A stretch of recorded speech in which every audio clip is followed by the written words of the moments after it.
சுற்றி சூழல் விழிப்புணர்வு செய்திகள்.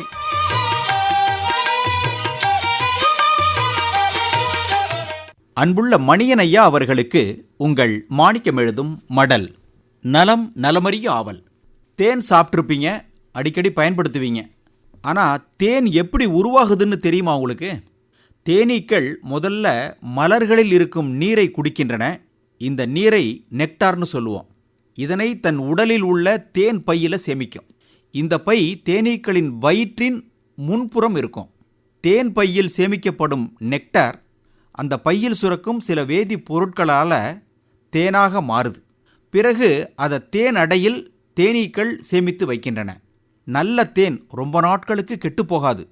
காரணம், அதில் இருக்கும் அபரிமிதமான இனிப்பு. அதே போல் தேனில் நீரின் அளவு 18% குறைவாக தான் இருக்கும். அதிக இனிப்பு காரணமாக நுண்ணுயிர்கள் இதில் உருவாகிறதில்ல, வளர்றதில்ல. முதல் தரமான தேன்கிறது ஆரஞ்சு பூக்கள்லேருந்து எடுக்கப்படும் தேன் தானா.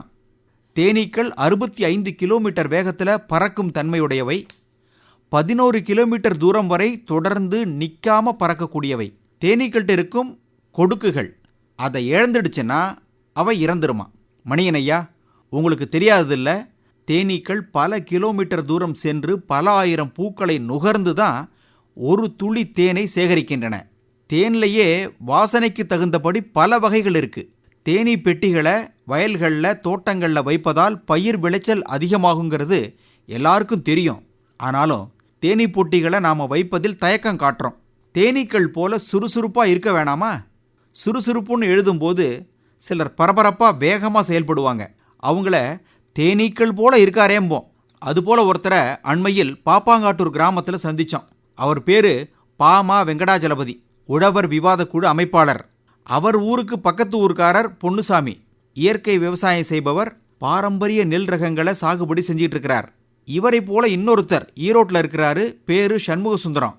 இவரும் பாரம்பரிய நெல் மேலே அதீத ஆர்வம். இவர்களுக்கு இவர்களது நண்பர்கள் உறுதுணையாக இருக்கிறாங்க. மாப்பிள்ளை சம்பா, கவுனி, சீரக சம்பான்னு பல ரகங்கள் நட்டிருக்காங்க. ஏன் இப்படி பரிசோதனையெல்லாம் அப்படின்னு கேட்டதுக்கு, எந்த ரகம் நம்ம பகுதிக்கு ஏற்றதா இருக்குதுன்னு கண்டுபிடிச்சி அந்த ரகங்களை அதிகமான பரப்பில் சாகுபடி செய்து நிறைய லாபம் பார்க்கணும்னு விருப்பமா.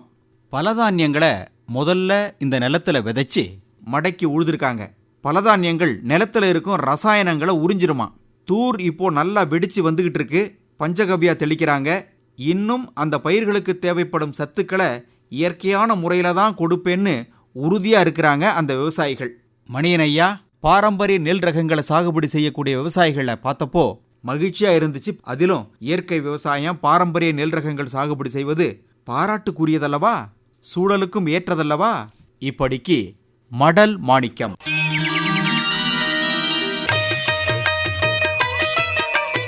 நம்மை சுற்றி சூழல் விழிப்புணர்வு செய்திகள் கேட்டீர்கள்.